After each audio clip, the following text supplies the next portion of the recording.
Thank you for joining me in this course.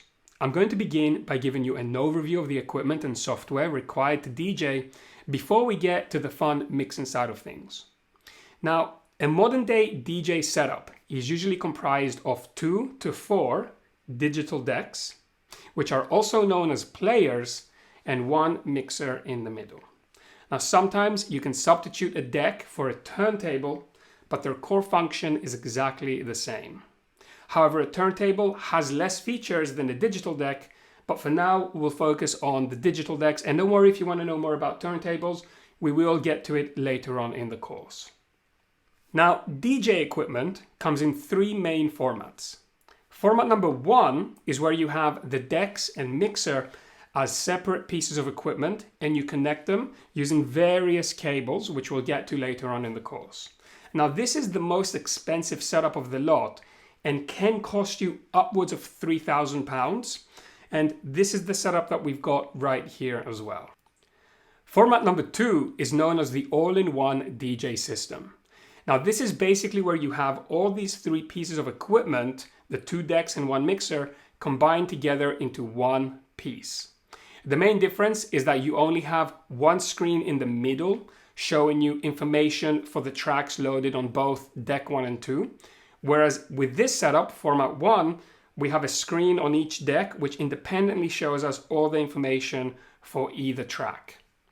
In addition, because it's an all-in-one system and everything comes together as a package, you can't swap out the mixer or decks for upgraded ones in the future. You're basically stuck with what you get. Now, the benefit of this is that it's much cheaper. They start at around £800, and the highest end all-in-one systems don't go beyond £2,000, which is significantly cheaper than getting standalone decks and a mixer.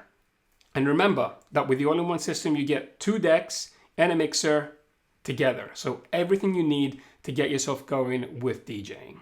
The third and final format are DJ controllers.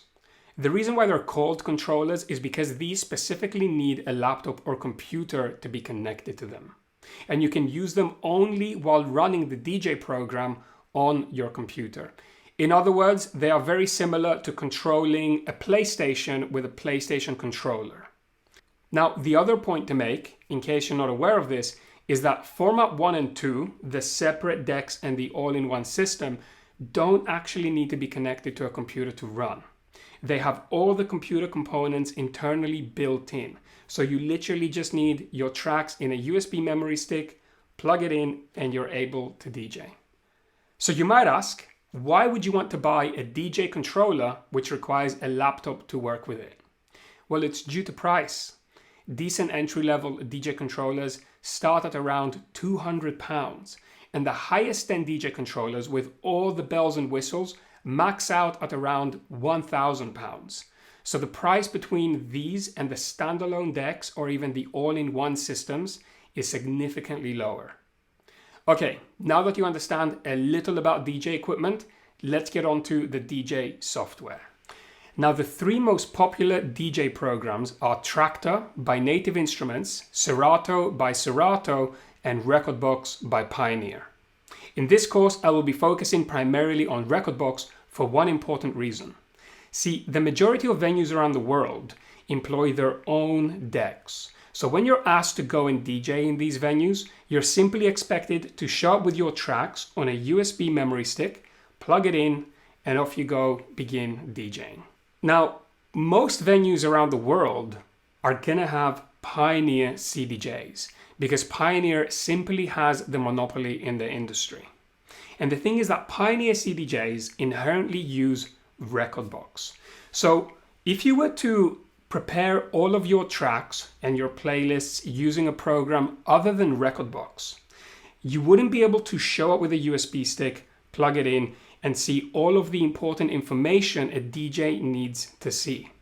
But using Rekordbox, you're able to prepare everything at home on your laptop using the software, export all of that information onto a memory stick, plug it into any deck, and you'll have all of the important information that you need to see when you're DJing.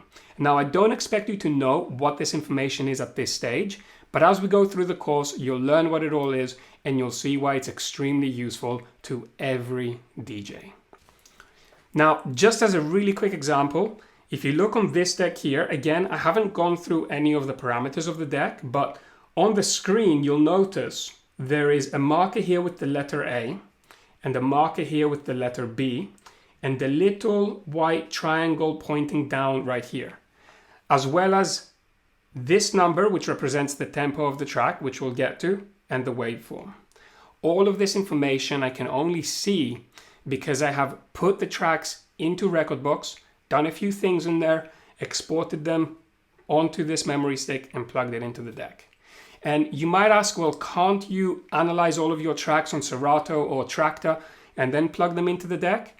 Well, it wouldn't work. The only way you can get that to work is if you take a laptop with you and connect it to the decks physically.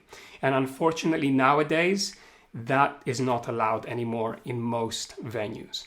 Most promoters simply won't allow it because something could go wrong with your laptop and it might crash and stop the music, or your laptop could break. Someone could spill a drink over it. This is why that's not really commonly done anymore. So we're going to be focusing on Rekordbox, but the upside as well is that, in my opinion, Rekordbox has evolved to be one of the best DJ programs out there. Whether you're using it just as a simple track management program, or you're using it to DJ with digital decks or with a digital vinyl system, it has more features than any other DJ program, and it's very well made.